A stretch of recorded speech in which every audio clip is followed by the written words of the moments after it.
Hare Krishna. Welcome to our discussion on a series of great saints and their special occasions in the Vaishnava tradition. So, today we will be discussing over a series of talks, short around 10-minute talks, we will be discussing about the glories of Advaita Acharya.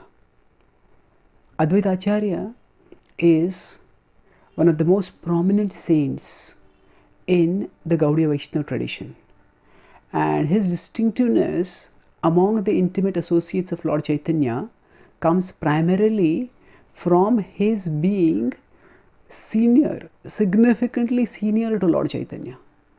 Shrivas Thakur, who is also a member of the Panchatattva, is also senior to Lord Chaitanya, but he is not as senior. So Advaita Acharya was at the level of the father of Lord Chaitanya, if not older still. And he also has a special role, not just because of his age, but also because of his unique contribution. And among the many significant and astonishing ways in which he participated in Lord Chaitanya's pastimes, the most important is the first.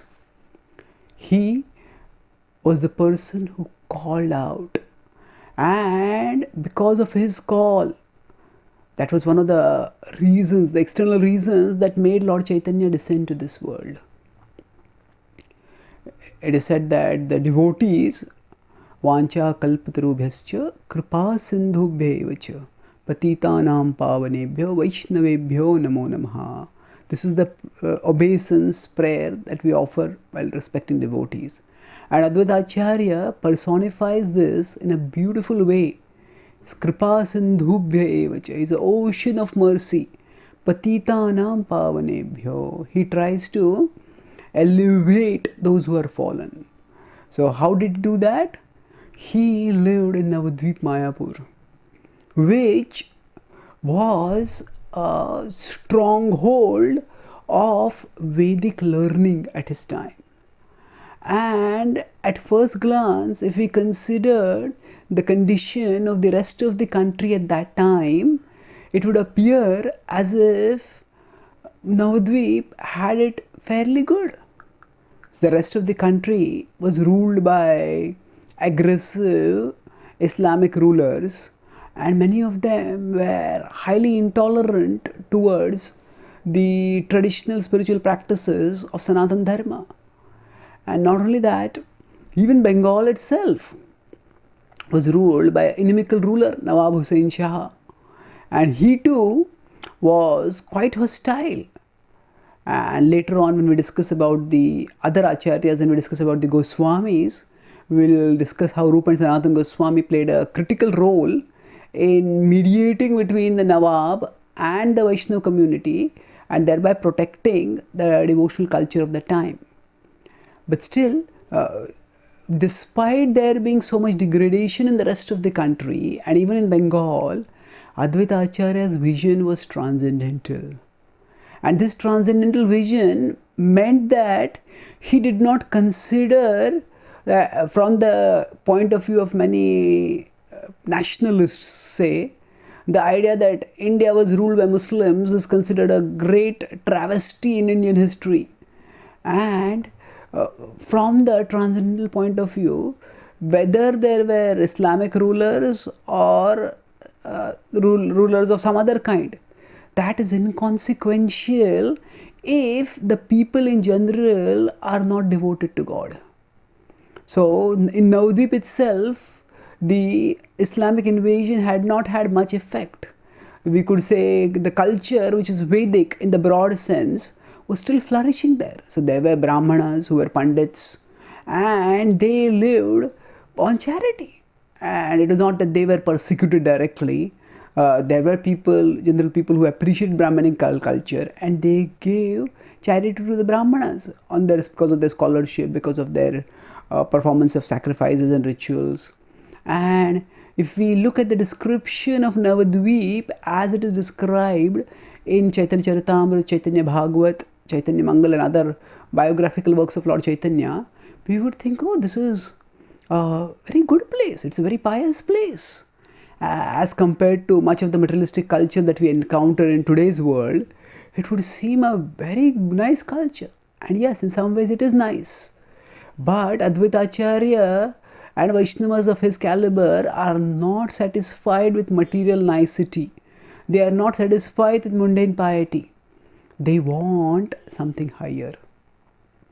And what that something higher is? They want everyone to be connected with Krishna. So Advaita Acharya, despite living in a place where overall the framework of Vedic culture was there, he saw that the purpose of Vedic culture, the purpose of Vedic wisdom, that was missing. Krishna says in 15.15 in the Bhagavad Gita, Vedaischa sarvair ahame vedyo. Vedaischa sarvair aham eva vedyo. By all the Vedas I am to be known. And this defining purpose of the spiritual culture was lost for the residents of Navadvip. People would recite even a work of devotion like the Bhagavatam without talking about its bhakti essence. And such a state of affairs was heartbreaking for Advaita Acharya. He just couldn't tolerate that people were so close and yet so far. They were so close to the ultimate perfection of human life, pure spiritual love for Krishna, and yet they were so far away because they thought that they already knew what Vedic culture was. Nanyad asti iti vadinaha. Krishna says in 2.40-43 when talking about the Vedavad Rataha, that they think there is no purpose other than whatever purpose they are pursuing in relationship with the Vedic literature. So in such a situation, Advaita Acharya was not just a resourceful preacher, but he was also a formidable scholar. And as a formidable scholar, he, by his scholarly expositions, demonstrated how all the different Vedic literature culminated in bhakti. And despite his vigor and despite his erudition, still people were not transformed much. By his vigor and his erudition, he became the leader of the Vaishnava community at that time. But the Vaishnava community still remained small.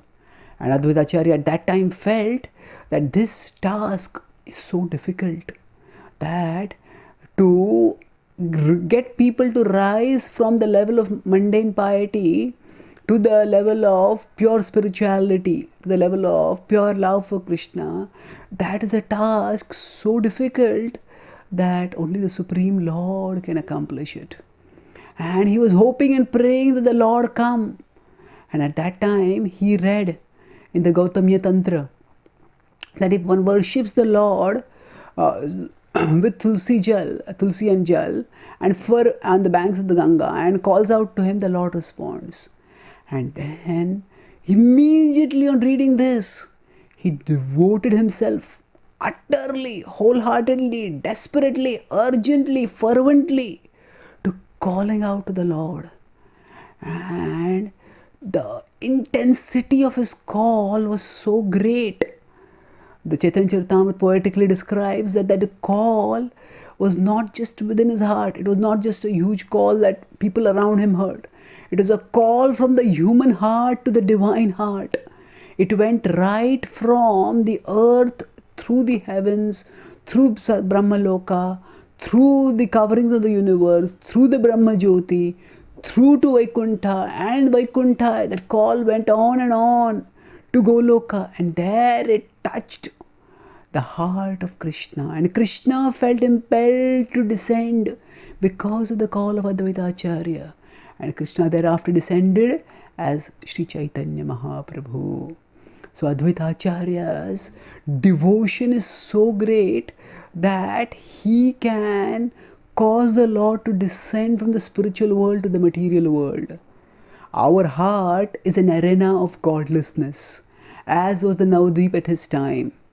And by the mercy of great saints like Advaita Acharya, if we pray to him, if we beg to him, he bestows his mercy on us, and by his mercy, the Lord will manifest in our heart too. Such is the extraordinary compassion and potency of Advaita Acharya. By the descent of Lord Chaitanya, which he actuated, He caused the whole world, especially in this dark age of Kali, to be delivered. Thus he is Patitanam Pavanebhyo. He is the purifier of all fallen souls like us who are residents of Kali Yuga. The future past tense of Advaita Acharya, how he responded when Lord Chaitanya appeared, how he interacted with Lord Chaitanya. All these things we will discuss in our future talks. Thank you. Hare Krishna.